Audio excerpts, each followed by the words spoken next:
c'est le seul clou jurassien qui est identifié depuis le XIVe siècle. Et donc, du coup, c'est un endroit vraiment génial, qui était tout en friche, qu'on a refait, on a replanté, on a défriché, replanté, on a refait des murs, on a fait beaucoup de boulot là, planté à l'ancienne.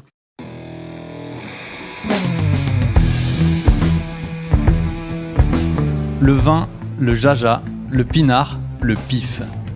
Il existe une ribambelle de termes pour désigner ce breuvage que nous aimons tant, le jus de raisin fermenté.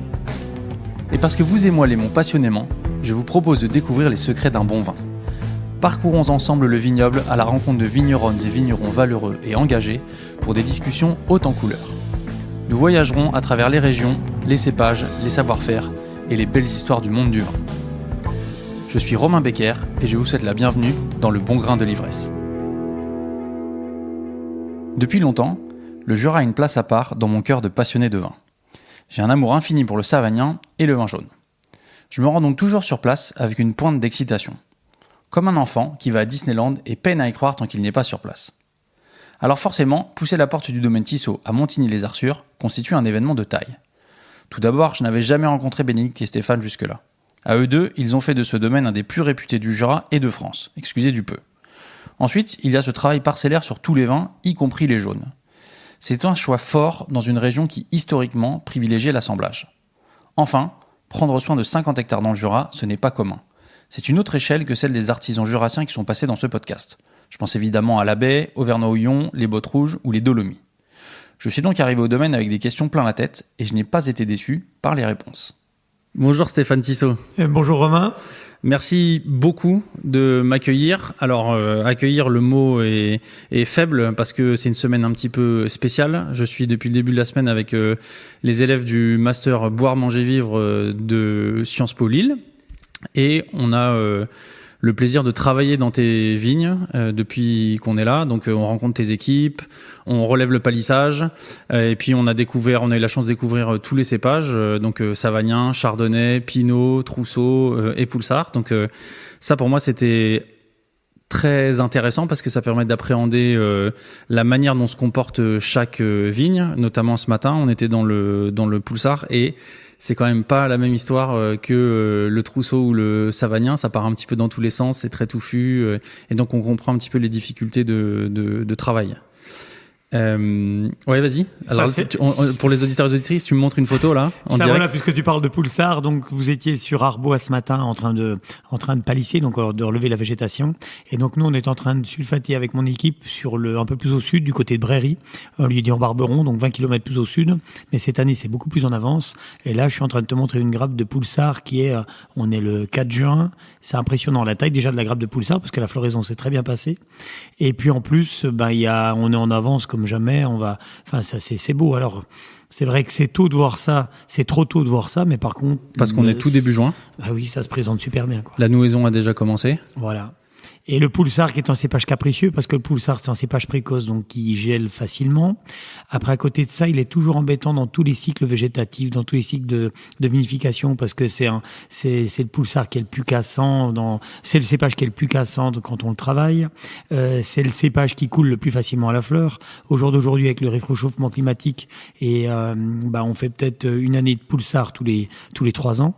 Et après, en plus du fait que c'est un cépage très fragile, du fait qu'il est très gros avec une peau très fine, et du coup, il aime pas le soleil, donc il aime pas les années chaudes.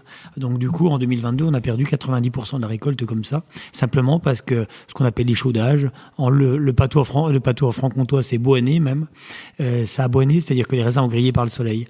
Et donc du coup, on fait très peu de Poulsard maintenant.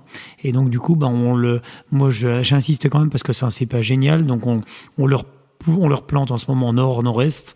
On essaie de faire des essais de plantation de porte-grève, de plantations différentes, simplement pour conserver le Poulsard, parce que ce Poulsard, il a tous les inconvénients du monde quand on le vinifie, quand on le cultive. Mais par contre, qu'est-ce que c'est bon. Donc du coup, ça c'est une vraie identité. Je dirais que c'est vraiment le rouge.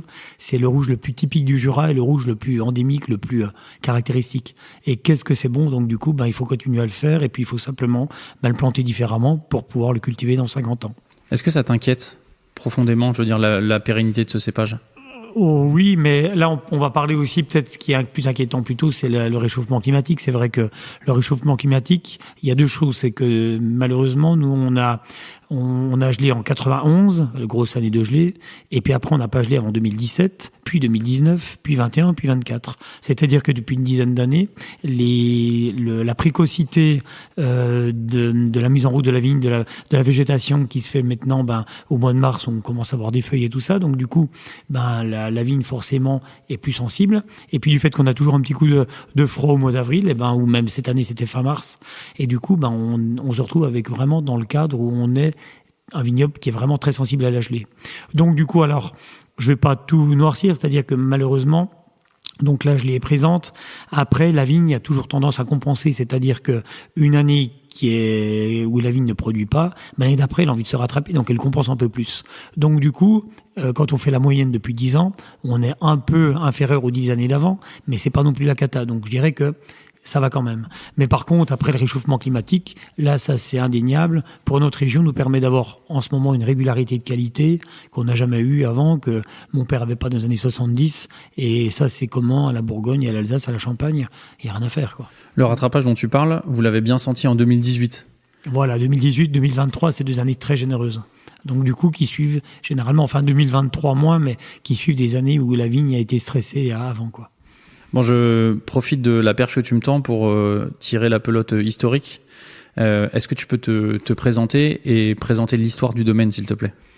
Donc moi, Stéphane Tissot, j'ai repris avec mon épouse Bénédicte en 93 le domaine. Moi, j'avais travaillé quelques années aussi un peu avant avec mes parents. En tout cas, André et Mireille, tes parents, qui ont créé le domaine. Voilà, c'est la petite histoire. Donc mon grand-père avait une ferme en polyculture, comme ça se faisait partout dans le Jura, c'est-à-dire qu'il y avait des vaches pour du comté et puis un petit bout de vigne qui livrait à la coopérative. Je pense que la plupart des vignerons d'aujourd'hui sont passés par cette étape-là.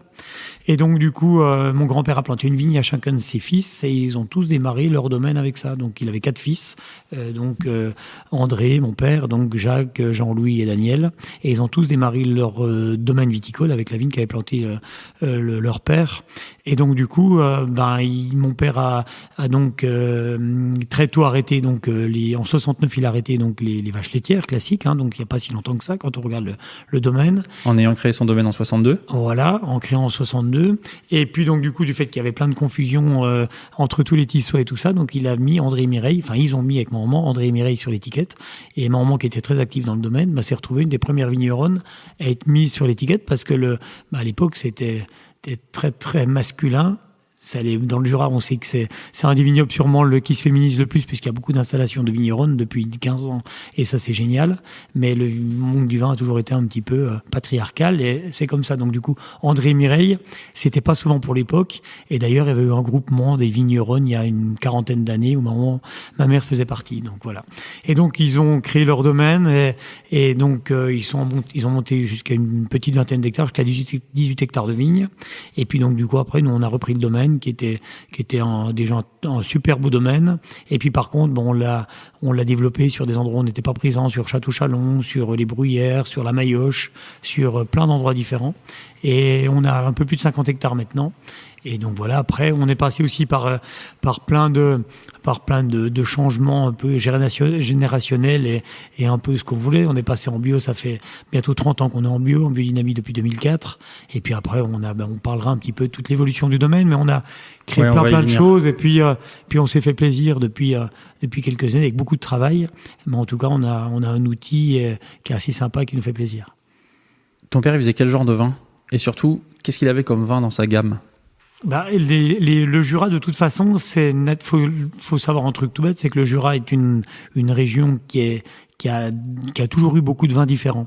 Pourquoi ? Parce qu'on a déjà 5 cépages qui sont tous très différents. Quand on compare un Poulsard par rapport à un Pinot Noir, un Chardonnay par rapport au Savagnin, c'est des cépages qui n'ont rien à voir du tout.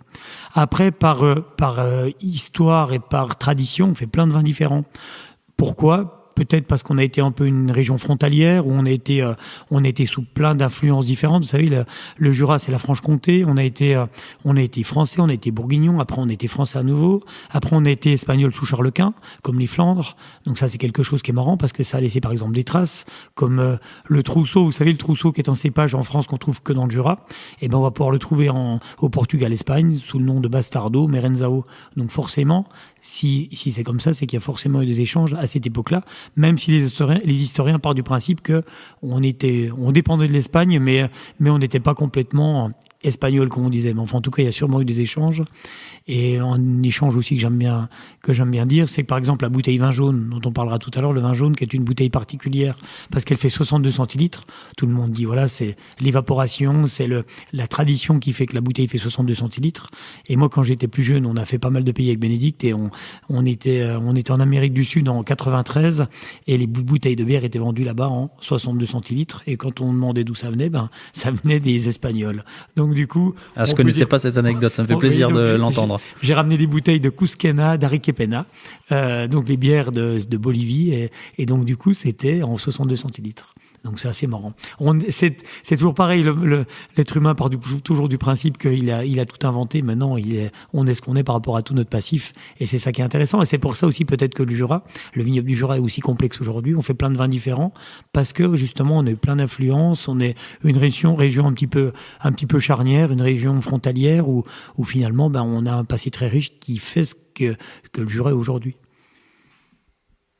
Il y a plein de vins différents qui sont faits dans le Jura depuis toujours. Tes parents, ils faisaient plutôt des vins d'assemblage, un peu comme c'est fait, on va dire, usuellement dans le Jura, avec des chardonnays, des savagnin, des assemblages de rouges éventuellement. Est-ce que c'est comme ça qu'ils travaillaient ? Voilà, c'est-à-dire que c'est tout bête, c'est-à-dire que par exemple, les cépages rouges, séparer les cépages rouges purs sont arrivés dans le Jura dans les années 83-90. Avant, c'était souvent des vins d'assemblage. Alors, on sait bien qu'il y avait tantôt plus de Trousseau à Montigny parce que c'est un terroir qui va bien pour le Trousseau. Puis à Pupien, il y avait tantôt plus de Poulsard. Mais en règle générale, on personnalisait pas les cépages sur l'étiquette. Et après, il y avait des chardonnays qui étaient faits avec un petit peu de savagnin. C'était la grande tradition, avec un petit peu d'oxydation, mais pas trop. L'oxydation était plutôt un peu dans le sud du Jura. Et donc, moi, par contre, mon père a commencé à faire des premiers chardonnays purs en 83, 86. Donc, des chardonnays qui étaient houillés, qui étaient compliqués à l'époque, qui se vendaient pas du tout parce que les gens voulaient du Jura ce goût de noix. En clair, les gens à l'époque voulaient le goût du vin jaune.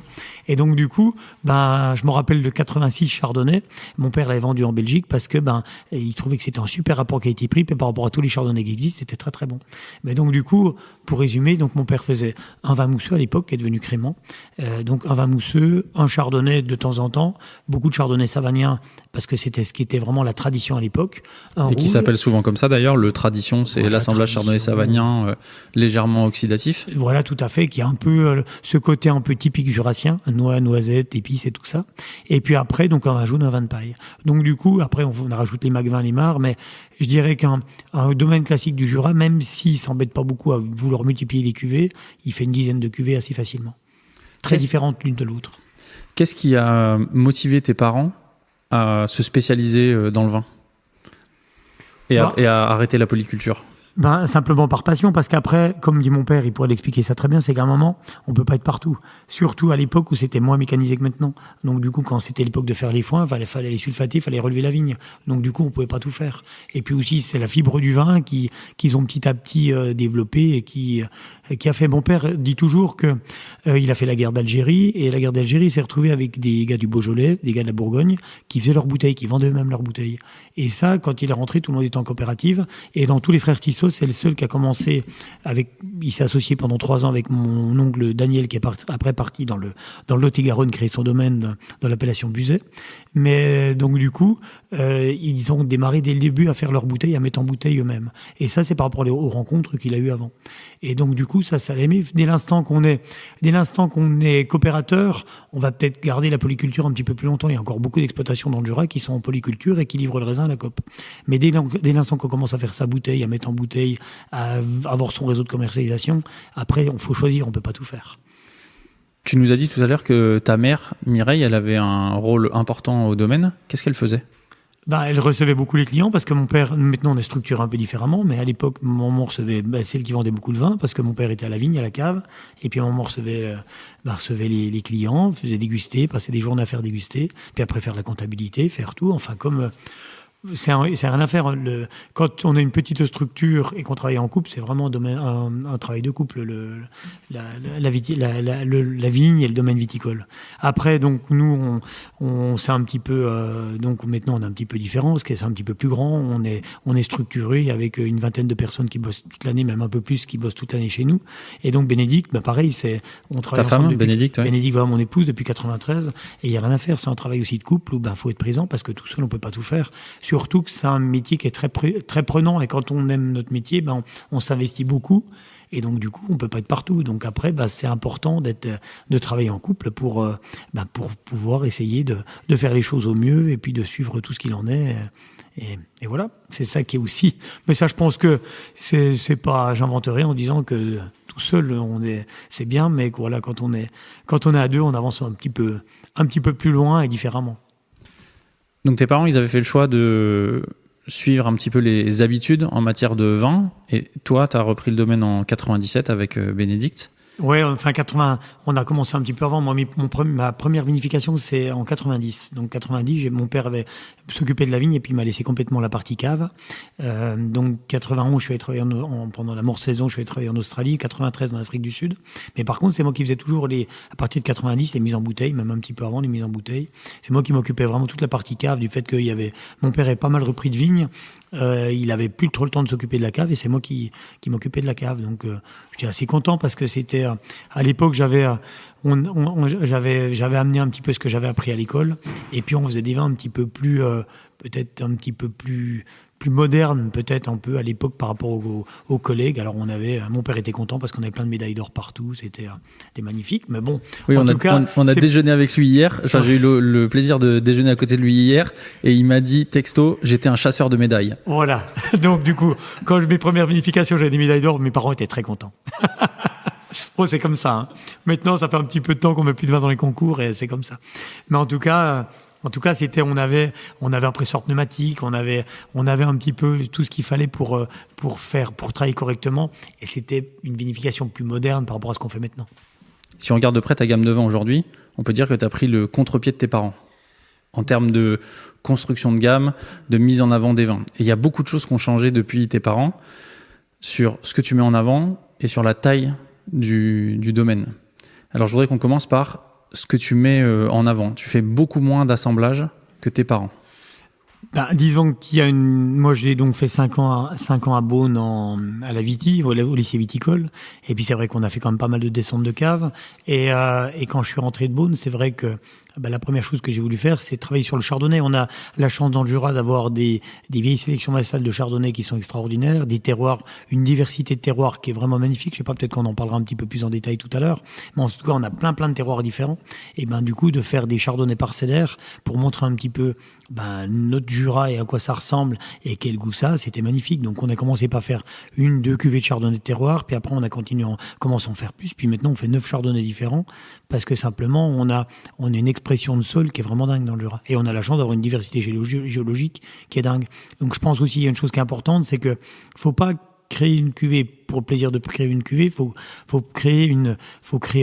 c'est le no créer qui va pas, faut mettre en évidence un terroir et faire ressortir un terroir s'il est intéressant, si on le trouve intéressant et s'il permet de s'exprimer.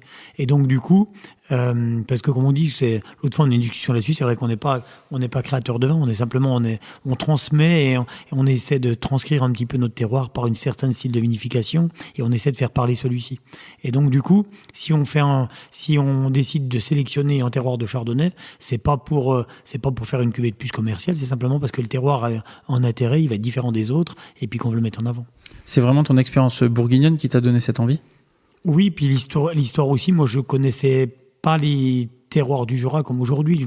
La géologie, j'adore ça, et c'est vrai que j'adore me balader dans des terroirs, et puis ma foi, de prendre une pioche et puis de voir ce qu'il y a en sous-sol. Des fois, à un moment, il y a quelques années, quand il y a des jeunes vignerons des copains qui achetaient des terroirs, on faisait des apéros pioches, c'est-à-dire on prenait une bouteille, une pioche, et puis on allait voir ce qu'il y avait sous le terrain. Et donc du coup, pour savoir ce qu'ils plantaient. Et du coup, moi j'ai toujours bien aimé ça, et descendre, faire une fosse avec une pelleteuse, et puis descendre au fond de la fosse, et puis remonter en disant tiens, ça c'était l'époque géologique, c'est un truc qui me plaît beaucoup, quoi. Alors pour arriver à ça, je voudrais que tu nous expliques comment s'est formé le paysage entre la Bourgogne et ici. Qu'est-ce qui s'est passé qui a fait qu'on a la Bourgogne, la plaine de la Saône et le Jura en regard de la Bourgogne? C'est tout simple, c'est que donc nous on est une région, on va dire le Grand Est où on se situe, avec la Bourgogne comprise, la plaine de la Saône actuelle et puis le Jura. C'était il y a 80 millions d'années, c'était un grand plateau, et c'était un plateau qui a été constitué avec à peu près 150 millions d'années de sédimentation, 150 millions d'années de périodes chaudes, d'alternance de périodes chaudes, de périodes froides, de mer profonde, de mer peu profonde, bref, toute la vie de la planète depuis quelque temps.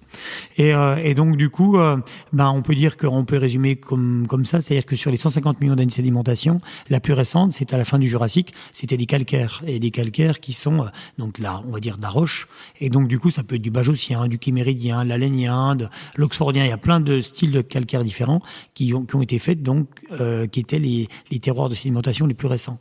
Sous ces terroirs calcaires, il y a des sols beaucoup plus anciens qui ont été faits pendant des périodes beaucoup plus froides. Et la sédimentation, c'est de la marne.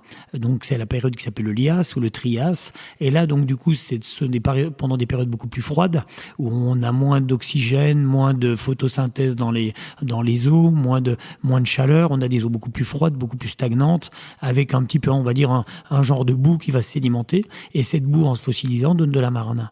Et donc, du coup, il y a la marne bleue du Lias, et puis après, la marne du Trias, qui est une marne un petit peu différente, parce qu'elle est un peu moins feuilletée, un petit peu plus asséché, comme ça on dirait, un petit peu plus effritable. En tout cas, il y a, pour résumer, donc du coup, cette région française, on va dire, il y a des calcaires en surface, des argiles du Lias en sous-sol, puis après on va jusqu'à 250 millions d'années en arrière, des argiles du Trias, donc des marnes du Lias, des marnes du Trias. Et donc il y a 80 millions d'années, le Jura et la Bourgogne ont été séparés. Pourquoi ? Parce qu'il y a la plaine de la Saône qui s'est créée sur 80 km de large, le sol est descendu, et donc a séparé la Bourgogne actuelle, la Côte d'Or actuelle, du Jura actuel. Donc forcément... On a quelque chose de similaire en Alsace avec le fossé rhénan qui s'est créé et qui sépare les Vosges de la Forêt-Noire et du Kaiserstuhl en Allemagne de l'autre côté. Tout à fait. Puis après on a une similitude avec l'Alsace qu'on parlera tout à l'heure. C'est tout bête, une plaine se crée, puis fait forcément deux versants qui sont face à face, qui au début ont le même style de terroir, puisque à la fin c'est le terroir calcaire qui a fini on va dire le travail de sédimentation. Donc simplement quand le sol descend, le sol calcaire bourguignon se retrouve face au calcaire jurassien. Et mais donc, aujourd'hui c'est plus le cas. Et aujourd'hui c'est plus le cas. Alors si on compare par rapport à la Bourgogne après a été façonnée avec le temps, avec tous l'érosion, les petites reculées, tout ce que l'on veut, et a créé toute la magie de la Bourgogne aujourd'hui, qui est pratiquement que calcaire quand on parle de Bourgogne du Nord. Et nous, à l'origine, c'était pareil, seulement on a eu quelque chose de complètement différent, puisque derrière nous, il y a les Alpes. Les Alpes se sont mis en route à tout pousser, tout ce qu'il y avait autour, donc on fait énormément de pression derrière nous. En faisant la pression derrière nous, ils ont créé donc le massif du Jura, forcément, et du fait que la pression des Alpes continuait, tout le massif du Jura a avancé en direction de la Bourgogne de 5 km.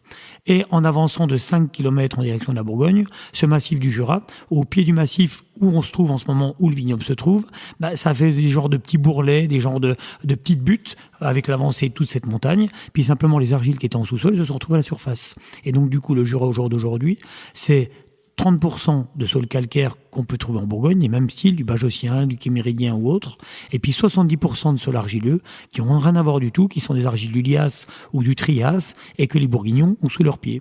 Alors c'est assez marrant parce que déjà la topographie ne va pas être la même, parce que vous arrivez à Beaune, c'est tout plat, vous avez un mur de vigne en face de vous. Alors que vous arrivez dans le Jura, depuis la plaine de la Saône, vous avez plein de petites buttes, sur 4-5 km, ça fait plein de petites buttes. C'est juste l'avancée de cette montagne qui a façonné le bas de cette montagne où se trouve le vignoble pour créer toute la diversité terroir qu'on a aujourd'hui.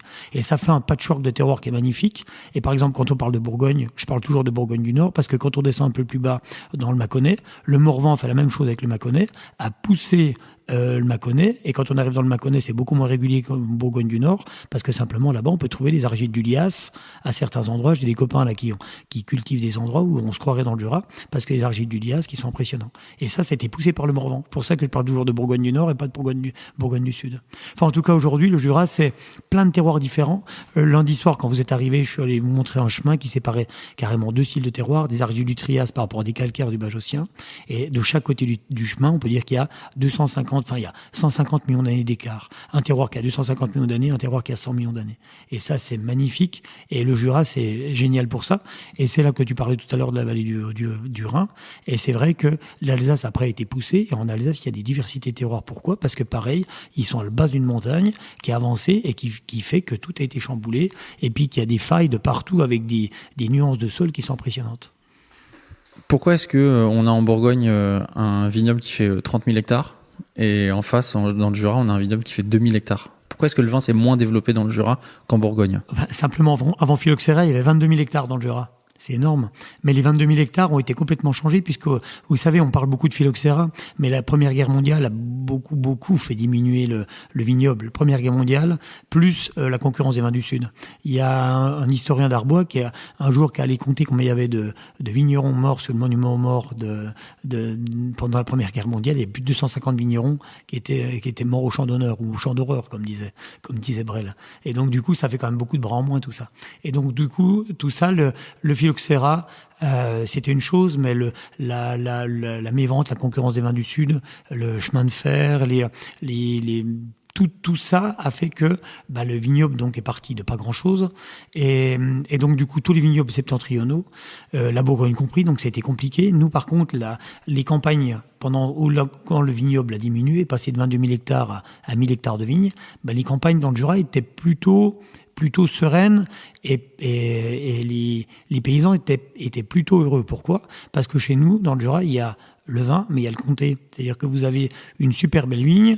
Dans le Jura, vous mettez de la prairie dessus, vous mettez des Montbéliardes, et puis vous faites du très bon comté.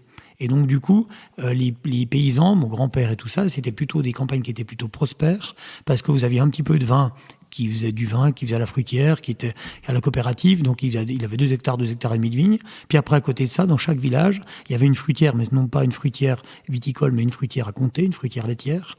Et donc, du coup, qui récoltait le lait de tout le monde. Et donc, du coup, qui faisait le comté. Le comté marchait très très bien, se vendait très bien. Vous savez, faut pas avoir des frigos des fois pour transporter du comté, parce que c'est un fromage qui est beaucoup plus rustique. Donc, du coup, ça marchait très bien depuis très longtemps. Et puis, du coup, on va dire que le comté a fait peut-être concurrence un peu au développement de la vigne. C'est-à-dire que dans les années 60, où la Bourgogne replantait plein pot des vignes, ou dans les années 50, après-guerre, le Jura, justement, du fait que c'était très prospère avec le comté, a pris un petit peu plus de temps à replanter de la vigne. Et c'est pour ça aussi qu'on a aussi peu de vignes. Maintenant, on part du principe qu'il y a 6-7 000 hectares de beaux terroirs plantables dans le Jura. On ne parle pas des 22 000 qu'il y avait avant, mais il y a 6-7 000 hectares plantables encore, ou au moins 5 ou 6 000 en tout cas. Et donc, du coup, c'est vrai que d'avoir eu la polyculture, ça a peut-être retardé un petit peu la replantation de ça. On peut pas reprocher aux anciens d'avoir choisi la prospérité. Et en plus, ça a marché. Aujourd'hui, le comté, c'est la première appellation fromagère de France. Tout le monde en mange c'est un fromage absolument délicieux. Ah pas du tout. Puis au contraire, c'est très bien. Attendez, il faut pas les campagnes. Vous savez, je pense que la Bourgogne, les Bourguignons pourraient beaucoup plus en parler que moi, mais je pense que quand on regarde les écrits, la Romanée-Conti a été rentable à partir de, je crois, 75, quelque chose comme ça, non? Donc, du coup, c'est simplement pour dire que la Bourgogne, il y a eu des époques de vaches maigres il y a quelque temps, parce qu'en Bourgogne, quand on enlève la vigne, on peut faire que de la vigne, alors que nous, encore une fois, quand on enlève la vigne, on peut faire autre chose, et ce qui fait que les campagnes jurassiennes au XXe siècle étaient assez prospères. Tu nous as dit tout à l'heure que quand tu es revenu de Beaune ici, tu as commencé à travailler sur la mise en avant des terroirs via le chardonnay. Pourquoi est-ce que tu n'as pas commencé par le savagnin, qui est davantage un cépage jurassien que le chardonnay? Parce que le chardonnay, c'est le plus facile, parce que le chardonnay, ça représentait ce que j'avais appris à l'école. C'était tellement facile de mettre du chardonnay en pièces que personne ne faisait à l'époque, donc d'acheter des tonneaux de 228 litres, de bâtonner ça toutes les semaines, et puis de faire comme on m'avait appris. Et l'autre fois, j'ai ouvert une bouteille de 90 chardonnay, d'ailleurs c'était super bon. Mais c'est vrai que et c'était tellement facile de partir avec quelque chose qui va tout seul. Le chardonnay, ça va tout seul. On commence à travailler du poulsard, du vin jaune. C'est déjà un petit peu plus compliqué. Même à l'époque, en 90, quand on arrivait avec un super poulsard ou un super vin jaune, la réception était un petit peu différente par rapport à les réceptions des amateurs de vin. Alors que le chardonnay, c'est vrai que ma première vraiment belle cuvée de chardonnay, c'est en 97. Ce sont les Graviers 97. Je crois qu'on a dû exporter 80%. On n'avait pas beaucoup, on avait 3000 bouteilles, on a tout vendu à l'étranger parce que les gens comprenaient pas trop et mon père compris, et c'était un peu compliqué, mais avec Bénédicte, on a tenu le coup et on a vendu au Québec, en Belgique, et je sais plus, enfin, au Québec, je crois, on avait pris pratiquement la moitié. Donc simplement parce que c'est des cuvées qui nous permettaient de mettre en avant un terroir Et puis, c'est malheureux à dire, mais ces premières cuvées-là étaient toujours dégustées à l'aveugle. C'est-à-dire que c'est pas, si vous mettiez un chardonnay sur une carte des vins, personne n'allait le choisir. Par contre, les sommeliers qui trouvaient ça très très bien, s'amusaient toujours à faire goûter ça à l'aveugle. Qu'est-ce que vous nous faites goûter? Hop, un chardonnay du Jurassien, mais ça, ils le disaient pas. Ah, c'est très bon, ça vient ça vient du Jura. Mais donc, du coup, quand on mettait un vin sur une carte des vins du Jura, un vin du Jura sur une carte des vins, jamais c'était choisi. Maintenant, c'est choisi. Mais on a beaucoup travaillé. En notre génération, on a peut-être justement démocratisé un peu le goût du Jura, qui fait que ça s'exporte à plein d'endroits différents. Et on a on a eu le tire-bouchon facile, comme on dit, parce que c'est vrai qu'on a beaucoup débouché de bouteilles pour faire connaître un peu notre terroir. Et c'est vrai que, maintenant, on met du vin du Jura sur une carte des vins, il part très facilement. Pas partout, mais des fois, il part plus facilement dans certains bars à vin à Paris que dans certains restaurants classiques, comme il partira plus facilement à Copenhague que à certains endroits en Allemagne qui sont un peu plus traditionnalistes. Donc voilà quoi. Tu as démocratisé le goût du Jura, mais tu l'as aussi fait évoluer. Parce que quand tu as commencé à travailler au domaine, les vins blancs étaient beaucoup plus typés que ce que toi tu proposes aujourd'hui. Voilà, mon père avait fait un chardonnay en foudre en 83 et un chardonnay en cuve en 86. Et après, donc, on a refait un chardonnay 100% en 89. C'était 100%, enfin, une partie cuve. Il y avait un tout petit peu de fût, mais c'était beaucoup en cuve. Puis après, en 90, on a commencé à faire des chardonnays avec beaucoup de fût, 80 ou 100% fût. Et donc, du coup, c'était vachement intéressant. Et puis, c'était surtout très, très bon. Enfin, moi, je trouvais ça très, très bon. Mais après, démocratiser, c'est-à-dire qu'à l'époque, il y avait pas beaucoup de vignerons qui travaillaient comme ça sur le chardonnay. Il y avait le père de Julien Labbé, Alain Labbé, qui bossait sur des chardonnays houillés. Et puis, nous, de notre côté, on n'était pas beaucoup à travailler à cette époque-là sur vraiment rechercher la quintessence du chardonnay sur un terroir avec autre chose. Et après, donc, du coup, comme on disait tout à l'heure, c'est vrai, 97, on a fait la première cuvée des graviers, les bruyères sont arrivés tout de suite après. Et puis après, on a tout multiplié les cuvées par rapport au terroir aussi qu'on a replanté, qu'on a repris, la Maillotche, la Tour de Curon après, enfin, plein de terroirs. Et c'est vrai que le chardonnay, quelque part, c'est bête, mais c'est le cépage internationalement peut-être le plus facile aussi alors peut-être maintenant, il y a peut-être une overdose peut-être de chardonnay, mais en tout cas, le chardonnay jurassien marche bien, ça c'est clair. Mais en tout cas, le chardonnay, c'est quelque chose qui est facile parce que c'est une tradition jurassienne. Certains partent du principe qu'on a depuis le XIVe siècle dans le Jura. Et donc, c'est vraiment endémique. C'est le premier cépage cultivé dans le Jura quand même. Et puis, quelque part, on a un terroir à faire parler. Et donc, du coup, c'est vachement intéressant d'aller loin et puis de montrer ce qu'on faisait faire avec ça. Donc, après le vin jaune, quelque part que j'ai fait mon premier chardonnay terroir en 97 et puis mon premier vin jaune de terroir en 2003, c'est quelque part un peu logique parce que j'étais pas prêt. J'ai fait mon premier essai en 96 de vin jaune parcellaire, mais malheureusement, je l'ai assemblé. J'avais fait 2 pièces dans un lieu qui s'appelait Anspois et j'avais trouvé ça vraiment tellement différent que 7 ans après, je dis, hop, on attaque, on sait partout. Et c'est dommage parce que je l'avais assemblé. C'est la première récolte d'une vigne que j'ai plantée en 93 et qui était vraiment géniale. J'ai mis de côté, j'ai mis 2 pièces, puis malheureusement, je les ai assemblées. Bon, c'est comme ça, des fois, on pouvait pas tout garder, mais j'ai mis dans l'assemblage du vin jaune 96. Donc finalement, c'est allé assez vite. Tu as commencé par les chardonnays et très rapidement, t'es passé au savagnin et au cépage rouge. Voilà, au vin jaune et tout ça, quoi. Après, et au vin jaune, évidemment. Voilà, au vin jaune, c'est surtout ça qui est intéressant. Les vins jaunes, maintenant, on en a goûté hier. C'est vrai que moi, là, on oscille entre 6 et 10 vins jaunes produits sur le domaine maintenant chaque année.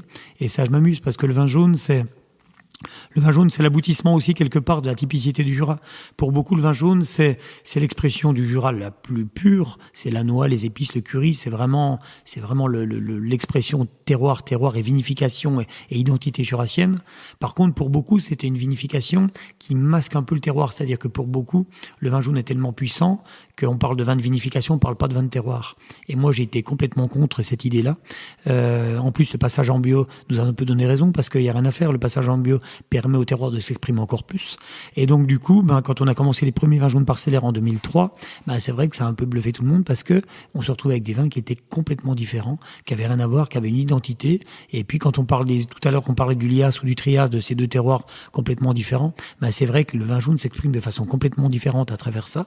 Et ça offre un panel de goût, de subtilité, de finesse, de complexité, de tout ce qu'on veut. C'est-à-dire qu'il n'y a pas un vin jaune, il y a plein de goûts de vin jaune différents. J'ai plein de questions, je vais essayer de faire ça dans l'ordre. Déjà, comment est-ce que tes parents et les clients de tes parents, ils ont réagi à ta à votre nouvelle vision des choses? Déjà, il y a une chose toute bête, c'est que de toute façon, qu'on ait fait moins bien ou mieux que les parents, n'importe quel habitué d'un vigneron Quand on voit la nouvelle génération, la plupart vont dire c'était mieux du temps du père. Pourquoi ? Parce que quand les générations passent, quelque part on vieillit aussi. Donc forcément, n'importe quelle personne aura la nostalgie de quand il achetait le vin, quand le vigneron avait 30 ans, puis que maintenant lui il a 60 ans ou il a 70 ans, le vigneron a pareil. Donc quelque part, il y a des professionnels qui vont goûter le vin, mais par contre après il y a les amateurs de vin, puis les fidèles du domaine qui malheureusement vont vieillir avec le domaine, avec chaque génération. Puis il n'y a rien à faire, chaque génération fait sa clientèle. Ça, c'est quelque chose de bête, mais ça, c'est stupide à dire, mais c'est un peu aussi une généralité où chaque génération crée son réseau, crée sa clientèle, et crée les fidèles du domaine. Après, il y en a quelques-uns qui vont être fidèles d'une génération à l'autre, mais il n'y en a pas beaucoup quand même. Et est-ce qu'au fil du temps, tu as réussi à convaincre tes parents avec tes vins ? Bénédicte, qu'est-ce que tu en penses ? Bénédicte nous a rejoint discrètement. Là. Oui, je pense qu'aujourd'hui, ton père est convaincu, c'est certain. Il a mis un peu de temps, mais aujourd'hui, il est convaincu de ce qu'on fait. T'es d'accord avec ça ? Ça a été compliqué parce que donc déjà, il y a eu le passage en bio. Le passage en bio officiel en 97, on avait commencé à labourer un peu les vignes un peu plus en 97 et tout ça. Le passage en bio officiel, 99. Là, du coup, on s'est un peu mis tout le monde à dos parce que 30 hectares, on avait à l'époque passé 30 hectares en bio. Comme me disaient des gens dans le coin, 30 hectares en bio, tu n'y arriveras pas. Et puis, de toute façon, ça montrera à tout le monde que c'est pas possible. Donc, du coup, on avait un peu une chape de plomb, on avait un peu un derby. Puis, quelque part aussi, à l'époque, il n'y avait pas le matériel qu'on a aujourd'hui.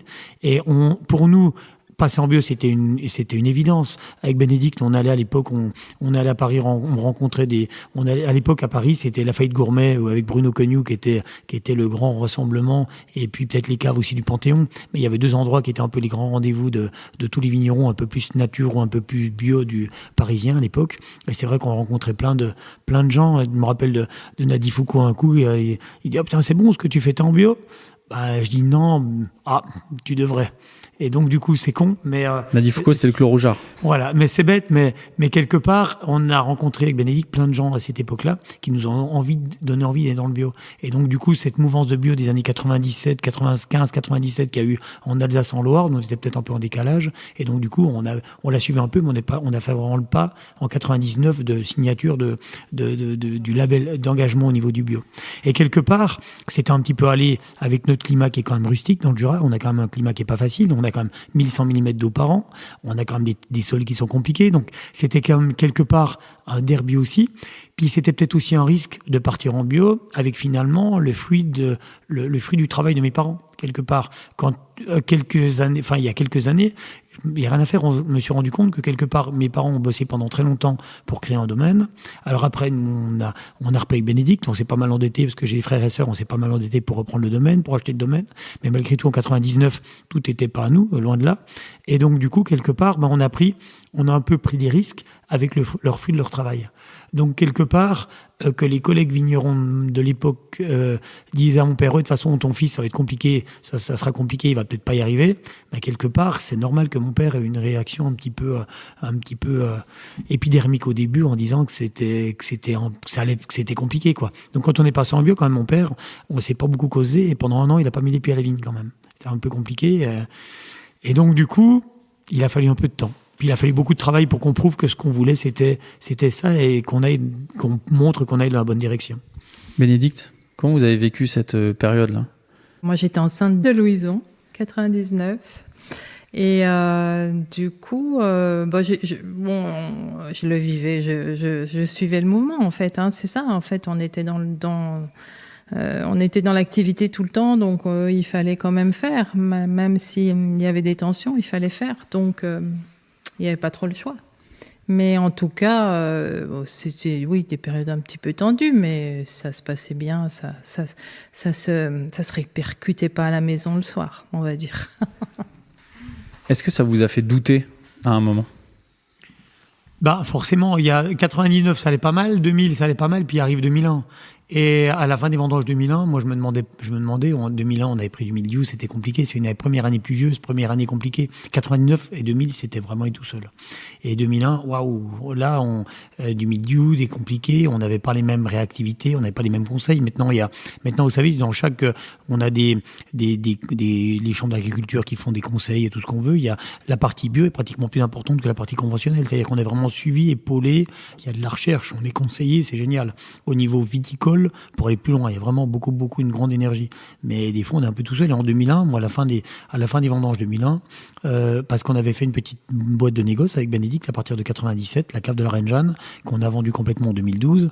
Mais à l'époque, moi, je me dis, est-ce qu'on ferait pas comme Trimbach ou d'autres, ou carrément, on continue à faire de la vigne, comme on peut, parce qu'on a un climat qui est compliqué. Puis après, à côté de ça, on achète du raisin, plutôt que de le mettre séparément, plutôt que de le vendre séparément, l'étiqueter séparément comme on faisait. Mais on rassemble tout ça dans le domaine. Et puis on fait comme d'autres domaines qui réussissent très très bien aussi, mais finalement aussi plus du domaine des vignes ou de l'achat de raisin.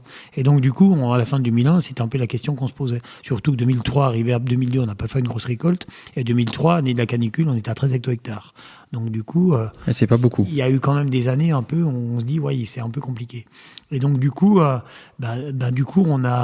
on pose un peu de questions, puis du coup, on a un peu. Alors à l'époque, on avait fait du négoce qui a eu du mal à se lancer, mais du coup qui nous permettait aussi un petit peu de bouffer. C'est le cas de le dire aussi, un moment où on est au début, comme on dit toujours, quand on a le négoce avait du mal on faisait une boîte de négoce qui avait du mal à se mettre en place, mais du coup le domaine marchait bien. Puis après, on est passé en bio avec moins de rendement, avec tout ça, et donc on était bien content d'avoir aussi une petite structure à côté pour faire tout ce qu'on a à faire tous les jours. Et puis après, du coup, tout est rentré dans l'ordre parce qu'on a appris le bio, les techniques est arrivée, on est passé en biodynamie qui accompagne beaucoup plus facilement la plante du coup par rapport à la bio. C'est ce qu'on aurait peut-être dû faire depuis le début parce que la biodynamie, ça permet de beaucoup plus équilibrer. Et finalement, quand on passe une vigne en bio puis après en biodynamie, du coup, quand on passe directement en biodynamie, on a beaucoup plus de facilité de faire descendre les racines, de vraiment d'équilibrer la plante de façon beaucoup plus facilement avec l'apport de compost très tôt et tout ça, quoi. Et donc, du coup, après, c'est surtout beaucoup d'années de travail et beaucoup de boulot qui ont fait que finalement tout s'est mis en place. Et puis, comme tout, on a eu des périodes un petit peu compliquées parce qu'il fallait être un peu donné de la tête de partout. Et puis, du coup, le résultat était vachement encourageant. Et puis voilà, ça nous donnait juste une envie, c'est d'aller plus loin. C'est ce qu'on a fait pendant longtemps. Alors, il y a autre chose que vous avez fait différemment de tes parents, c'est la taille du domaine. Tu nous as dit tout à l'heure que tes parents ils sont montés jusqu'à 18 hectares. Voilà, puis nous, on a. Toi, aujourd'hui, tu es à 50. Voilà, c'est un peu plus de 50 hectares, mais surtout, on a l'opportunité de reprendre des terroirs qui étaient assez sympas. On a repris des terroirs aux bruyères, on a repris des terroirs à la Maillotche, autour de la Tour de Curon. On n'avait pas une vigne autour de la Tour de Curon, là, on a 8 hectares autour de la Tour de Curon. On a le Clos, qu'on a replanté avec Bénédicte, donc on a acheté en 2000, on a replanté en 2002. C'est un endroit magnifique, c'est vraiment, ça domine Arbois. C'est demain midi, normalement, on fait un pique-nique là-bas avec Mélodie. C'est prévu, je crois. Donc, du coup, c'est un endroit qui est magnifique, il y a une énergie dingue. C'est l'un des seuls clos. Enfin, c'est le seul clou jurassien qui est identifié depuis le XIVe siècle.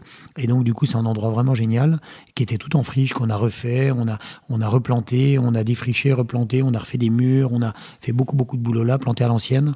Et donc là, on a 8 hectares autour de la Tour de Curon. Arrivé aussi Château-Chalon, on a repris aussi des vignes à Château-Chalon. Disons qu'on a les dernières vignes qu'on a achetées en 2012. C'est pour dire quand même le Jura un peu où il en était. En 2011, je te disais à Benoît, quand on faisait la vigne qu'on a relevée hier matin, on nous l'a proposée en 2011, il y avait 4 hectares et demi dans le tenant, et on nous l'a proposée en 2011, personne n'en voulait, c'était fin mars. Donc on l'a repris, on l'a loué, c'est une vigne qu'on loue toujours, 4 hectares et demi. Maintenant, une vigne comme ça, il y aurait 30 personnes dessus pour la reprendre. Et en 2012, on a repris 3 hectares de rouge qu'on va sûrement aller demain pour polisser demain. Et c'est à côté du domaine de la Pinte. Et il y avait 3 hectares et personne n'en voulait. Et on avait acheté ça à l'époque en plus, en 2012, rien du tout, 25 000 € l'hectare. Et donc du coup, à l'époque, personne n'en voulait. C'est simplement pour dire qu'entre en un peu plus de 10 ans, le Jura, le travail qu'on a fait comme pas mal de vignerons ont fait, les Fanfans, les Labbé, ou d'autres vignerons, les Pascal Clairet ou d'autres qui sont plus là, ou d'autres, mais c'est vrai qu'on a tout le travail qu'on a fait ces dernières années, ont fait que, ma foi, le Jura est devenu crédible, le Jura est est devenu vraiment un centre d'intérêt parce qu'on a su garder notre identité, notre personnalité et vraiment notre sève, et c'est ça qui est intéressant. Puis maintenant, le Jura, ce qui est bien, c'est que tout le monde veut venir s'installer dans le Jura, donc c'est bien. Donc pour revenir là-dessus, on s'est développé, on est passé en clair de 20 à 50 hectares dans une période où c'était facile de se développer parce qu'il n'y avait personne, parce qu'il n'y avait pas de jeunes pour reprendre la vigne, parce que c'était la Tour de Curon, on a repris 8 hectares à Tour de Curon en peu de temps.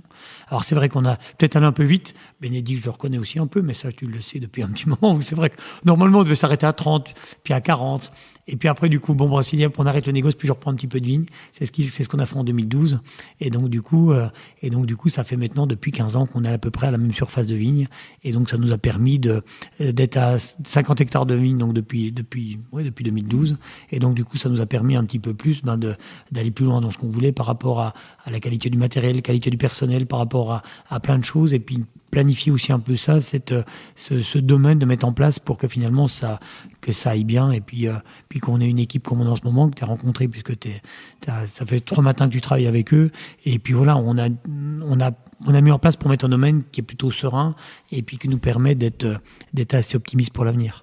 Donc c'est avant tout une réflexion sur le modèle économique qui a présidé à cet agrandissement ? Non, je sais pas, c'est soit le, on va dire. Ah, ton caractère surtout. Ton caractère de jamais, comment dire, de toujours vouloir plus, de jamais, j'allais dire jamais être satisfait. Non, c'est pas ça, mais c'est toujours l'envie de faire plus de choses, tout le temps. C'est l'hyperactivité. C'est l'hyperactivité, en résumé. Alors, les prochains achats de vignes, c'est pour quand ? Non, on arrête là. Ça, c'est pas négociable.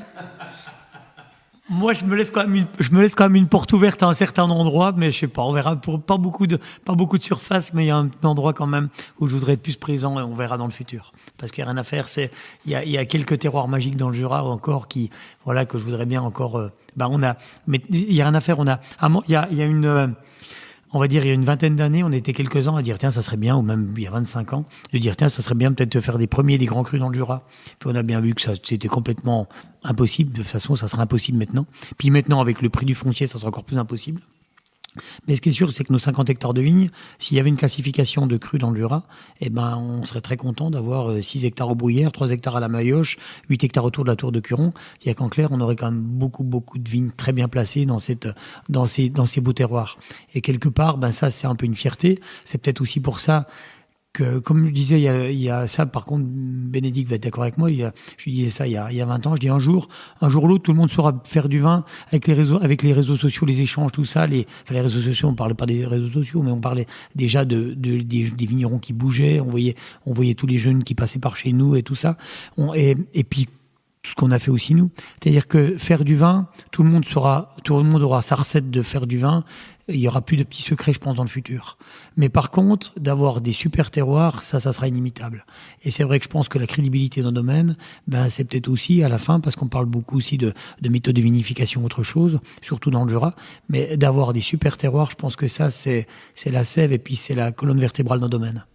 Alors, c'est lesquels les super terroirs dans le Jura ? Donc, tu as déjà cité certains que tu as, les Bruyères, la Maillotche, par exemple, qui sont des terroirs très différents. Nous, si vous voulez, quand on a 8 hectares en Barberon, on a un potentiel d'en planter une dizaine, mais on a 8 hectares en Barberon dans les côtes du Jura. On est présent, on a 2 hectares et demi, presque 2 hectares et demi sur Château-Chalon. Château-Chalon qui est un terroir quand même magnifique. Après les Bruyères, on a 6 hectares, on a 3 hectares à la Maillotche, on a 8 hectares autour de la Tour de Curon, on a 2 hectares à la Vazée, puis plein de petits autres parcelles aussi qui sont sympas. Enfin bref, en tout, c'est vrai qu'on a un parcellaire qui est quand même très joli, avec des terroirs qui sont quand même magiques, quoi. Donc, on se fait plaisir avec ça. Et ça, quelque part, c'est... Après, on a des vignes moins intéressantes, peut-être pour faire des grands crus, entre guillemets, mais on a des vignes comme on relevait hier matin, encore une fois, les Pinot Noir un peu en altitude pour faire un blanc de Nord en crément, c'est génial. Oui, voilà, j'allais dire, tu dis qu'elles sont peut-être un peu moins intéressantes, mais je vois quand même 2 bons exemples dans ta gamme. C'est déjà le Patchwork, qui est ton chardonnay entrée de gamme, qui est à un prix relativement abordable et qui fait des vins quand même très sympas. On a eu l'occasion de le goûter 2 fois. Je serais ravi de boire ce genre de vin assez souvent. Et puis il y a les créments. Tu produis quasiment 20% de créments dans ta production globale. Voilà, un peu moins de 20% de la production. Et tu fais des vins avec une identité très forte. Oui, puis après, en crément, il y a crément et crément. Et là, c'est vrai que, par exemple, on a la vigne, justement, qu'on m'avait proposée en 2011, qu'on a repris en 2011. C'est une vigne un peu en altitude. C'est une super sélection massale de Pinot. Et donc, du coup, on fait un blanc de nord avec ça, sans soufre, vieilli en fût, avec une prise de mousse naturelle, donc indigène avec des apports de jus de raisin. Et donc, du coup, à la fin, le résultat est vraiment intéressant, quoi. Et donc, du coup, il y a, après, c'est faire quelque chose. C'est pas, là, dans ce principe-là, on va pas chercher la maturité à l'outrance ou autre chose. C'est simplement essayer avec le crément de faire un vin qui soit super dense, avec une belle fraîcheur, pour pouvoir après faire un crément qui soit vraiment digne de ce nom, et puis qu'il y ait, je dirais pas il y a rien à faire là. Quand on parle de crément, on a toujours la référence par rapport à la Champagne, mais en tout cas de se faire plaisir et puis d'avoir pas honte d'ouvrir ça à n'importe quel moment. Si on regarde hors de ton parcellaire, de manière plus globale dans le Jura, quels sont les autres terroirs qui pour toi sortent du lot ? Il y a des super terroirs à Rotalier. Si on part depuis le sud, il y a des super terroirs à Rotalier. Ça, on le sait. Là où il y a Ganeva et la baie. Voilà, il y a notamment des super terroirs là-bas. Après, en revenant, il y a, je connais pas tous les terroirs après dans le sud et tout ça.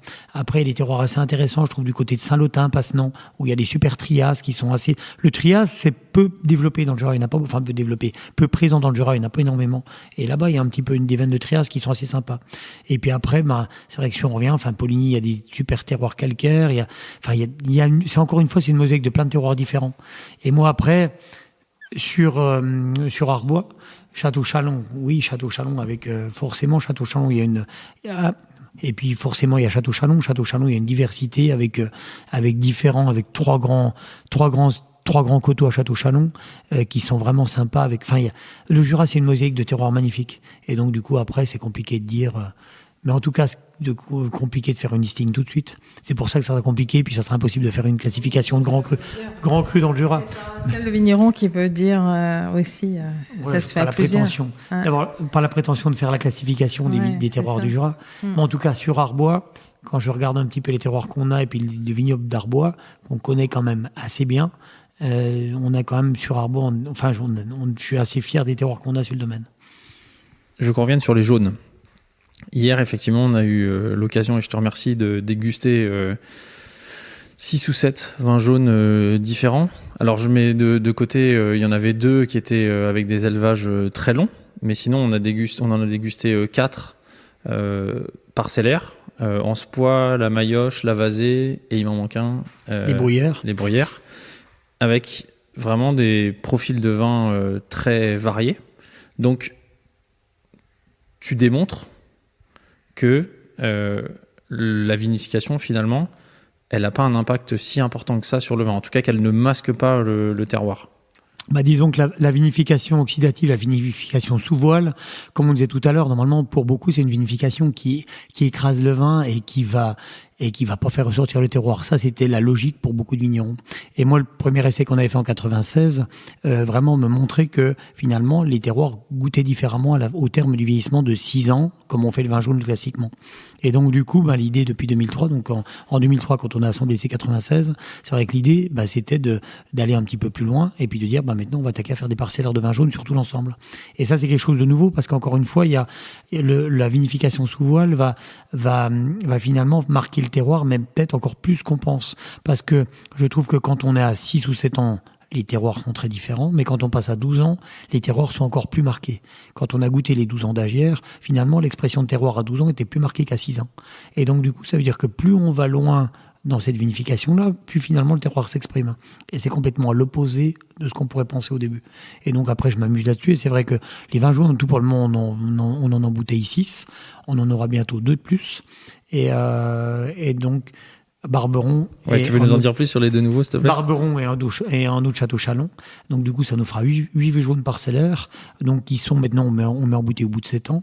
Et là-dessus, on rajoute donc des vieillissements qu'on fait plus longs, Par exemple, le Château Charon 2012 n'est pas encore mis en bouteille. Bon, il n'a que 2 pièces, mais c'est pas encore mis en bouteille.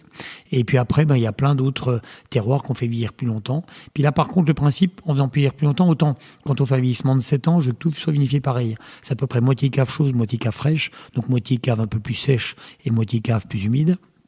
Par contre, quand on fait des élevages plus longs, peut-être que là, mais ça c'est un travail à long terme parce qu'on a le résultat au bout de 12 ans, c'est d'essayer d'adapter un peu plus peut-être la cave par rapport au terroir. Et c'est ce que j'ai commencé à faire un petit peu, ce que j'ai commencé à mettre en place maintenant. Mais c'est pas moi qui mettrai en bouteille pour voir la fin. Mais enfin, en tout cas, ce qui est sûr, c'est que là, il y a un travail un peu plus de long terme et puis de voir un petit peu ce que ça peut donner. Et donc là, je pense qu'on peut plus varier un petit peu et adapter terroir et hygrométrie de la cave sur des élevages beaucoup plus longs. Comment est-ce que la cave, sa température, son hygrométrie, influence le style final du vin ? Du vin jaune surtout. Pourquoi ? Parce que dès qu'on a un instant. Oui, je parle du vin jaune. Oui. Ouais, quand on fait un élevage long, l'hygrométrie va concentrer ou diluer le degré d'alcool. C'est tout bête parce que si vous voulez, quand tout nous respire, donc forcément une évaporation se crée. Et donc du coup, si c'est dans un endroit très très sec, qu'est-ce qui s'évapore en premier ? C'est l'eau. Donc du coup, dans un endroit très sec, l'eau s'évapore plus vite que l'alcool, et donc du coup, on a une concentration d'alcool. Si le même tonneau, vous le mettez dans un endroit très humide, l'air est saturé en humidité, donc l'eau va s'évaporer pas très très vite. Par contre, l'alcool s'évapore toujours à la même vitesse. Donc du coup, dans un endroit très très très très humide, finalement, le vin va se diluer en alcool, puisque l'eau s'évapore presque pas, et donc vous avez que l'alcool qui s'évapore, donc forcément, vous avez une dilution d'alcool.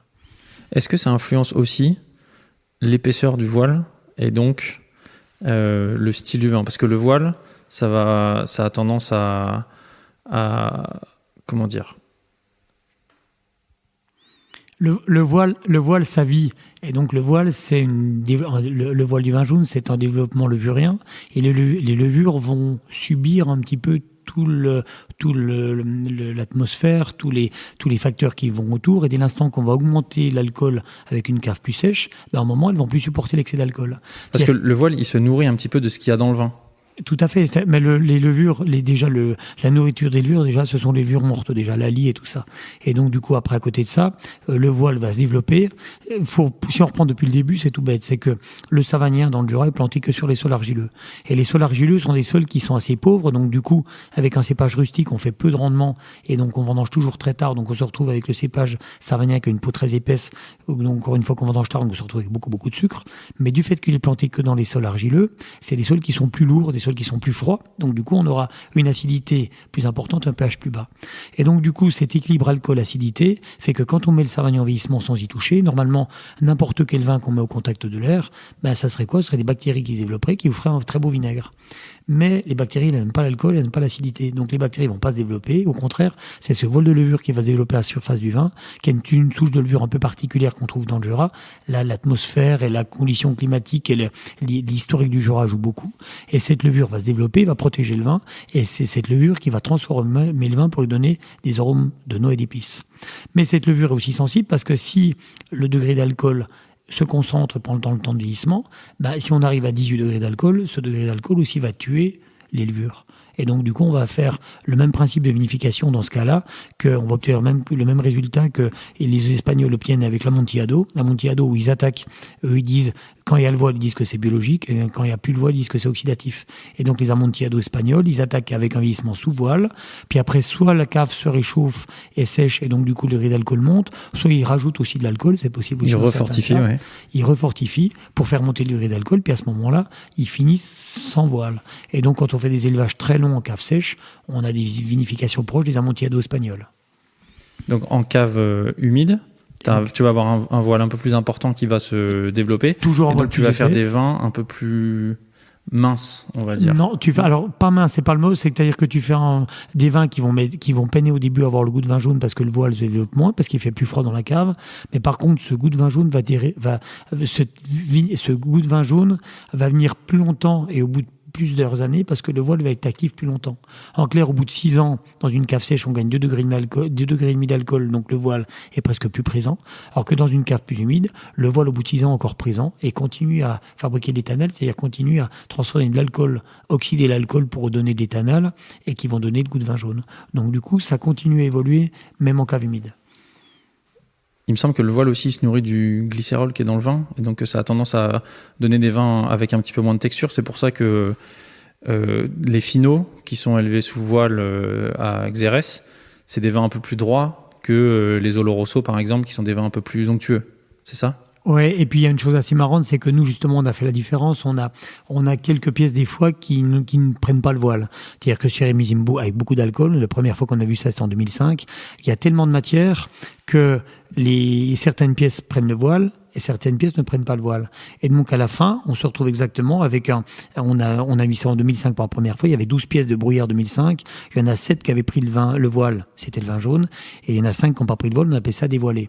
Et donc du coup, ce qui était intéressant, c'est qu'on pouvait vraiment comparer deux vins, un méthode oxydative, méthode avec le voile, donc en Espagne disent biologique, et puis un sans voile, en Espagne disent oxydative. Et donc justement, on voit finalement que le vin qui n'a jamais pris le voile n'a pas les arômes de noix et d'épices, mais par contre un côté, comme je dis toujours, frangipane, un côté un petit peu pâtissier et une onctuosité en bouche, parce que comme je disais tout à l'heure, le voile a toujours tendance à faire baisser le taux de glycérol. Donc du coup, le glycérol, le vin jaune va toujours être un petit peu plus sec, un petit peu plus droit, peut-être un petit peu plus rustique aussi, alors que quand il n'y a pas de voile, on a toujours une onctuosité qui est plus marquée.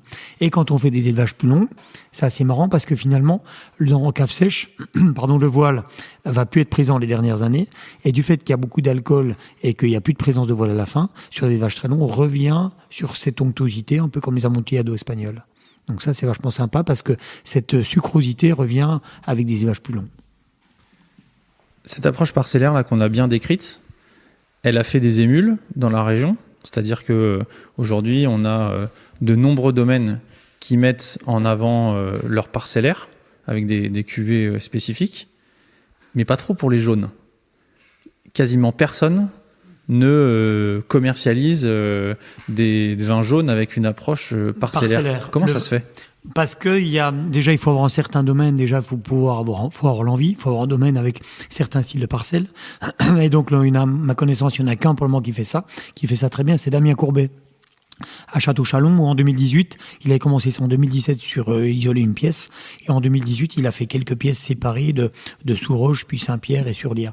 Donc il a fait 3 Château-Chalon différents. Alors c'est pas des gros volumes, je crois que c'est 2 ou 3 pièces à chaque fois, mais en tout cas c'est vachement intéressant parce que c'est le premier à parler de Château-Chalon de terroir. Et donc ça c'est vachement intéressant. Donc du coup, ça commence aussi à venir, et j'espère que ça va faire des émules, parce que le jour où on s'amusera à parler encore plus de définition de terroir. C'est-à-dire que moi j'aime bien quand je goûte un vin jaune, je dis c'est du Lias ou du Trias. C'est le premier truc, puis les gens qui me connaissent, à chaque fois ils me demandent, c'est du Lias ou du Trias. Mais donc j'adore ça, j'adore cette recherche un peu d'expression de terroir à travers le vin jaune.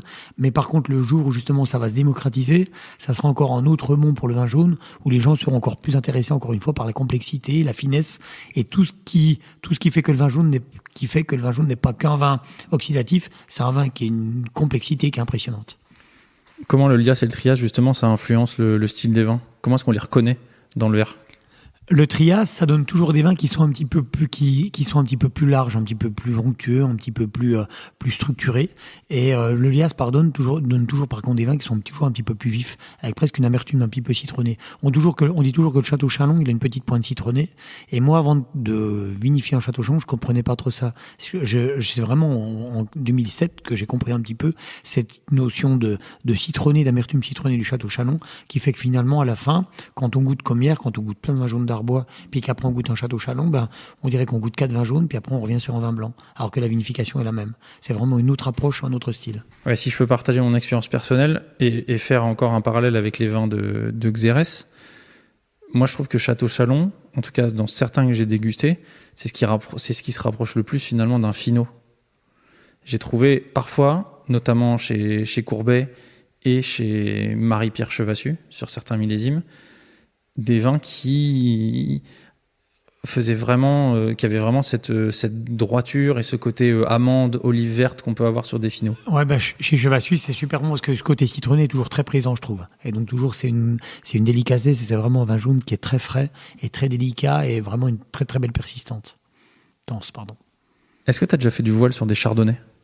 Non. Toujours pas. Est-ce que ça fonctionnerait oui, d'après mais toi ? Pas sur n'importe quel terroir. On peut pas faire ça sur les graviers, par exemple, chez nous, sur un terroir calcaire, pardon. Mais par contre, j'ai déjà goûté un chardonnay oxydatif de la Maillauche, de l'ancien propriétaire, qui faisait ça pour lui. Hein. Il était à la coopérative et c'était magnifique. Donc peut-être qu'un jour on en refera, mais il y a tellement de choses à faire encore. On n'est pas au bout. Alors, on a dégusté pas mal de vins ces derniers jours. On a commencé par les chardonnays, on a fait aussi les rouges, les créments ce matin, et puis hier les savagniens et les vins jaunes. Quand on a parlé des chardonnays, tu nous l'as dit, tu fais des vinifications et des élevages en barrique. Il y a parfois des tailles un petit peu différentes. Et tu nous as dit, j'aime bien assembler les contraires. J'aime bien assembler les opposés parce que la complexité vient en assemblant des choses qui sont complètement différentes. C'est-à-dire, si on assemble des tonneaux qui se ressemblent tous, ça sert à rien. Et la complexité d'un vin, ça commence à la vigne, c'est ce qu'on disait avec des sélections massales, ou quand on fait une sélection massale, on essaie d'avoir le plus de diversité possible de chardonnay ou de savagnin, ou de vin ou de trousseau, autre chose. C'est-à-dire que cette complexité commence par la diversité qu'on va avoir sur le raisin, et puis après par la diversité qu'on va lui amener par la vinification. Quand on a goûté les vins ensuite, donc tes vins, c'est des parcellaires, avec des styles assez marqués sur les calcaires, des styles assez marqués sur les argiles, des vins un peu plus larges sur les argiles, des vins un peu plus droits sur les calcaires. Et je me suis dit, pourquoi est-ce qu'il n'essaye pas d'écuyer où il assemble ces deux terroirs ? Parce qu'il y a quelque chose qui peut sembler complémentaire entre ces deux vins. Est-ce que tu as déjà fait des essais ? Ça nous arrive de temps en temps, ça nous arrivait 2-3 fois d'assembler différents terroirs pour voir un petit peu ce que ça donne, de faire une cuvée.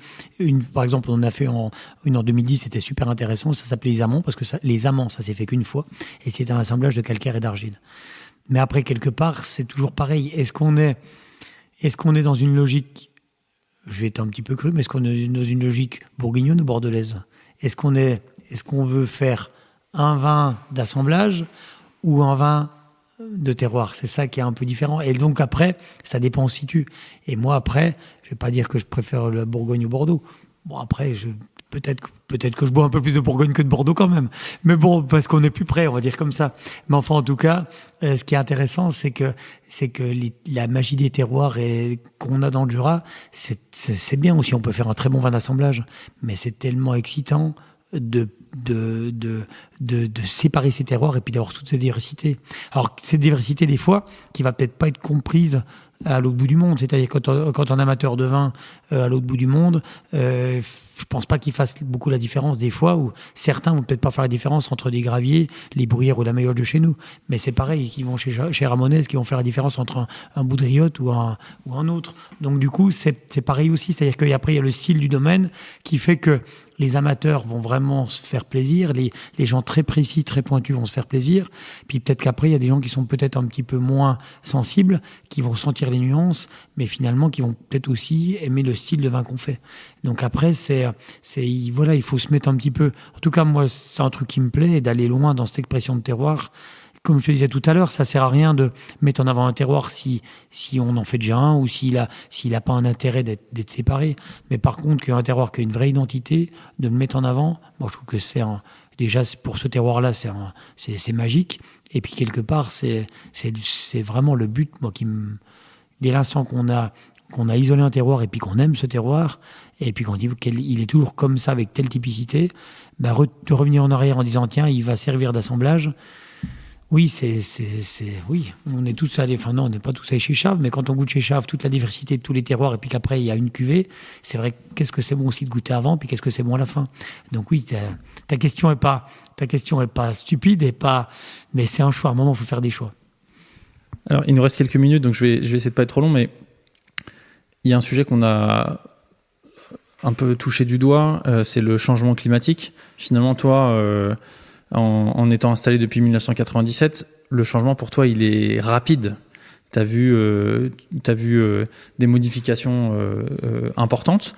Tu nous l'as dit, ça a des inconvénients, ça a aussi des avantages pour le Jura, puisque tout à l'heure, quand je t'ai posé la question sur pourquoi est-ce que le vin il s'est plus développé en Bourgogne que dans le Jura, il y a aussi une question de météo, de température moyenne. Donc le fait que la température moyenne ici, elle est montée, ça permet quand même de faire mûrir un peu mieux les raisins. Et je dirais que surtout, le réchauffement climatique c'est vraiment... si vous allez à la Cals, si vous allez à Perpignan ou ailleurs, ça devient dramatique. En Espagne, ça devient dramatique. Nous, le truc, c'est qu'on était une région qui était plutôt irrégulière. Dans les années 70, le climat était capricieux et puis il n'y avait pas que des bons millésimes. Et depuis que le climat s'est réchauffé, c'est beaucoup plus régulier. Il n'y a rien à faire qualitativement, que ce soit la Bourgogne, le Jura, l'Alsace, la Champagne, la Loire. C'est beaucoup plus régulier et en général, c'est plus qualitatif. Est-ce que le vin jaune, ça a été un moment une assurance contre cette irrégularité ? Ça permettait d'avoir du vin un peu plus régulièrement et à la fois pour le boire et puis pour le vendre. Oui, mais après le vin jaune, le problème c'est que faut pas oublier que dans les millésimes il y a quelques années, des fois c'est un peu compliqué, ils en faisaient pas tout le temps, et puis il y avait beaucoup de millésimes où ils en faisaient pas, 84 ou autre, il y avait des millésimes quand même, ils n'arrivaient pas à faire de vin jaune parce que simplement le climat était pas assez bon pour en faire. Donc du coup après le vin jaune malgré tout, après on va dire que c'était, quand on goûte avec le recul, un petit millésime de vin et quand même un millésime de vin jaune pas des mieux. Quand on goûte, il n'y a rien à faire maintenant, quand on goûte le climat qui s'est réchauffé, des années plus fraîches maintenant, où on a un petit peu plus d'acidité, mais la maturité est toujours présente malgré tout, c'est vrai sur des 2008 ou des choses comme ça, ça goûte super bien. Mais dans les années 70, les climats froids de l'époque, les 68, tout ça, c'était vraiment très froid. Donc du coup, c'est pas non plus... je pense pas qu'on puisse... en règle générale, quand on regarde tout ça, par exemple, la série de vins jaunes de 2018 qu'on a goûté hier, il n'y a rien à faire. C'est 2018, c'est un millésime riche, c'est un millésime généreux, c'est un millésime avec pas mal d'alcool. Mais à la fin, c'est une série de vins jaunes qui est magnifique, quoi. Ouais, je suis d'accord. Et donc, du coup, magnifique. on ne pouvait pas faire ça dans les années 70, ou on faisait ça en 76, puis peut-être en 79, c'est tout, quoi. Là, tu nous as présenté les aspects positifs du changement climatique. On a tout à l'heure parlé du gel. Est-ce qu'il y a d'autres inconvénients que vous rencontrez liés à ce changement climatique ? Il y a une chose forcément qui change un petit peu maintenant, c'est que on vendange. La chose très simple, c'est que on vendange maintenant, souvent en plein mois d'août. Donc cette année, ça va être le cas. On va vendanger, je sais pas, on se prépare pour vendanger le 17 août, c'est quand même très tôt. Donc du coup, on va vendanger mi-août. Quand on vendange, du coup, finalement, c'est le plein été. Donc généralement, il n'y a pas de rosée, il n'y a pas d'humidité le matin. Donc on se retrouve avec pas de champignons dans les bois, pas beaucoup de levure sur les raisins, toujours pareil. En plus, forcément, au mois d'août, on a souvent des gros degrés alcooliques potentiels, c'est-à-dire beaucoup de sucre. On a moins d'acidité aussi. Et donc du coup, une chose très simple, c'est plus en plus compliqué de faire des vins avec zéro soufre ou avec très peu de soufre. C'est-à-dire qu'il n'y a rien à faire, il y a tout, en vendangeant de bonne heure avec des maturités très fortes, il y a tout ce qu'il faut pour que finalement les bactéries se développent plutôt que ça soit les levures. Donc du coup, nous les blancs, on commence à nous embêter un peu à partir de 2018, où il a fallu mettre quelques pièces de côté, qui étaient parties de côté, qui étaient parties. Après en 2020, on a remis un petit peu, soufre pas beaucoup, on a remis 15 mg de soufre pendant la vinification. Enfin, il y a plein de choses qui sont intervenues, et ce qui fait que c'est de plus en plus compliqué. Comme je te disais hier, moi généralement au printemps, j'avais pendant longtemps 60-70% de ma cave avec zéro soufre, et puis souvent on mettait un petit peu de soufre à la mise en bouteille sur pas mal de cuvées, puis beaucoup de cuvées de rouge sans soufre. Et maintenant j'ai plus que 20% de ma cave sans soufre, parce que c'est compliqué, parce que si on va trop loin avec ce climat qui se réchauffe, du coup on se retrouve avec un peu plus de volatile ou autre chose. Et donc du coup les rouges sont un peu plus instables aussi, c'est-à-dire que les rouges bougent un peu plus. Hier, alors c'est marrant parce que hier on a goûté, je vous ai fait goûter à l'aveugle, un Trousseau Carbo 2023 avec et sans soufre. À la mise en bouteille, c'est-à-dire 120 qui avait eu 0 soufre, et j'en ai mis 1000 bouteilles sans soufre et le restant avec un petit peu de soufre. Et du coup, je pense que ça a été partagé. Il y en a la moitié à peu près qu'on préférait avec soufre et la moitié sans soufre. Et donc il a été mis en bouteille depuis 1 an et demi, qu'il est mis en bouteille un petit peu plus, ça fait 2 ans presque même. Et donc du coup, quand on le faisait goûter il y a 1 an, c'était beaucoup plus qu'il préférait celui qui était légèrement sulfité. C'est-à-dire que le principe, c'est que il n'y a rien à faire de mettre 20 mg à la mise en bouteille. Sur certains rouges, ça permet de garder un petit peu le caractère du vin, ça permet de garder un peu le caractère du cépage, du terroir. Et le problème, c'est que qu'on a goûté hier, par exemple, avec zéro soufre, le vin c'est un peu plus troublé. Alors c'est très bon, Benoît l'a adoré parce qu'il trouvait que ça marquait très très nature. Mais moi quelque part, je trouvais que c'était très nature, mais justement on perdait un petit peu la notion peut-être de trousseau dedans. Donc après c'est des choix. Moi je trouvais que celui avec un peu de soufre était mieux défini, un peu plus précis. Voilà, il était simplement plus identitaire et voilà quoi. C'est-à-dire qu'après, il faut pas non plus que le vin sans soufre soit avant tout un vin sans soufre, il faut que ça soit avant tout un Trousseau, un Poulsard. Donc du coup, c'est un peu la logique où finalement, du coup, il faut... Moi, donc, en résumé, c'est un peu plus compliqué de faire des vins sans soufre surtout depuis 2018. Et donc, du coup, les Savagnin, par exemple, ça marche encore très bien parce que le Savagnin, il a une peau plus épaisse, peut-être plus de nutriments. On le vend toujours un petit peu plus tard. Et donc, le Savagnin marche toujours très, très bien sans soufre. On en a goûté hier sans soufre et puis qui vont super bien vinifier et puis qui montent pas en volatile, qui sont super bons. Mais d'autres cépages, c'est plus compliqué. Donc, après, le principe, comme je dis toujours, il faut que le sans soufre soit un moyen, pas un but. S'il faut mettre 20 mg, ce qui est très peu par rapport à certains qui en mettent 10 fois, ou qui, pas 10 fois, mais qui mettent 5 fois la dose qu'on va mettre ou plus, quelque part, si on met à peine un petit peu de soufre, c'est pas un souci. Il faut surtout que quand on ouvre la bouteille, nous on s'y retrouve, moi que ça me plaise, et puis que les gens qui ouvrent la bouteille soient pas déçus. Donc c'est ça qui est important aussi. Donc du coup, simplement, pour résumer, je dirais que c'est plus facile de faire un vin sans soufre en 2021-2024 qu'en 2023 ou 2018. Bon, Bénédicte, Stéphane, c'est l'heure de la dernière question traditionnelle. Est-ce que vous êtes heureux ? Oh là, grosse question, ça a de la pression. Alors, tu refais la question, tu as la surprise, là. Alors, est-ce qu'on est heureux dans la vie, dans notre travail, dans tout ? Dans votre travail, on va dire. On est là pour parler du domaine, oui. Oui. Alors, dans notre... Oui, je pense que dans notre au domaine, enfin, ça se passe bien aujourd'hui. Enfin, voilà, on n'a pas de gros soucis. On a une bonne équipe, on a beaucoup de travail, mais on vend bien le vin. Donc, on a aussi une reconnaissance aujourd'hui de tout le travail qu'on a fait. Donc, c'est vrai que c'est plutôt positif, on va dire. Ouais. Stéphane, t'es d'accord ? Moi, oui, je m'éclate dans mon travail. Donc après, c'est vrai que c'est un travail de passion. Et puis c'est vrai que des fois, Bénédicte me reproche d'être des fois un petit peu trop passionné. Mais bon, ça c'est puis peut-être un peu d'hyperactif. C'est pour ça que, comme disait Bénédicte tout à l'heure, passer de 30 à 50 hectares, c'est peut-être aussi l'hyperactivité. Mais enfin, en tout cas, il y a eu des moments, assez intenses, on va dire quand même. Où, c'était quand même les journées étaient longues. Les journées sont encore longues maintenant. Les journées sont encore longues, mais elles sont un peu plus, on va dire, organisées, peut-être aussi. Non, mais après, c'est vrai que faire du vin, c'est un métier de passion. C'est un métier de famille aussi, parce que c'est vrai qu'on est impliqué, je veux dire, qu'est-ce qu'on fait le week-end quand les enfants, maintenant les enfants sont grands, donc quand on les voit le week-end, qu'est-ce qu'on fait ? On ouvre une bouteille de vin.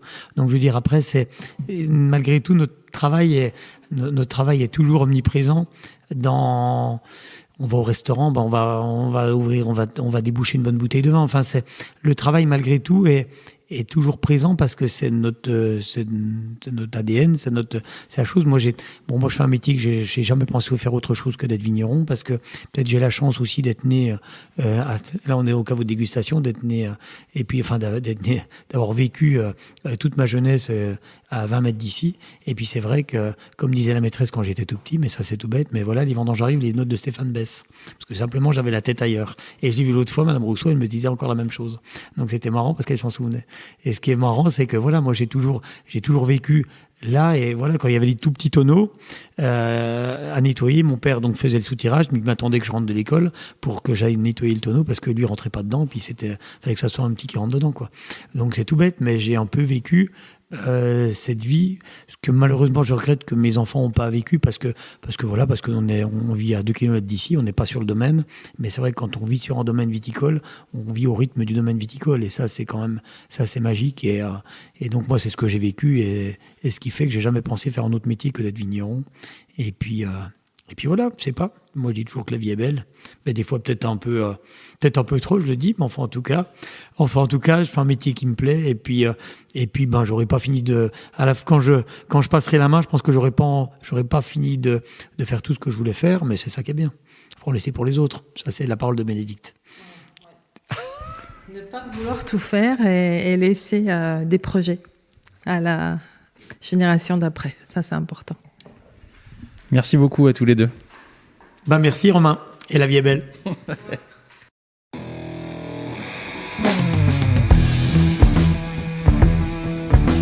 Vous l'avez entendu, chers auditeurs et chères auditrices, cette interview s'est faite dans le cadre d'une semaine de travail avec les étudiants du master Boire, Manger, Vivre de Sciences Po Lille, dans lequel j'ai plaisir d'enseigner.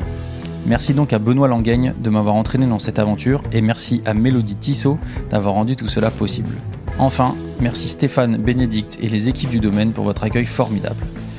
Je suis Romain Becker et vous écoutez Le Bon Grain de l'Ivresse. Je suis ravi d'avoir réalisé cet épisode pour vous, chers auditeurs et chères auditrices. Le Bon Grain de l'Ivresse existe pour vous et grâce à vous. Alors je compte sur vous pour vous abonner, partager les épisodes et pourquoi pas nous faire un don sur notre page Tipeee.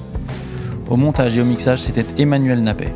Emmanuel Doré s'est occupé du générique original et le logo a été réalisé par Léna Mazilou. On se retrouve très vite pour de nouvelles aventures viticoles. D'ici là, éclatez-vous et buvez bon!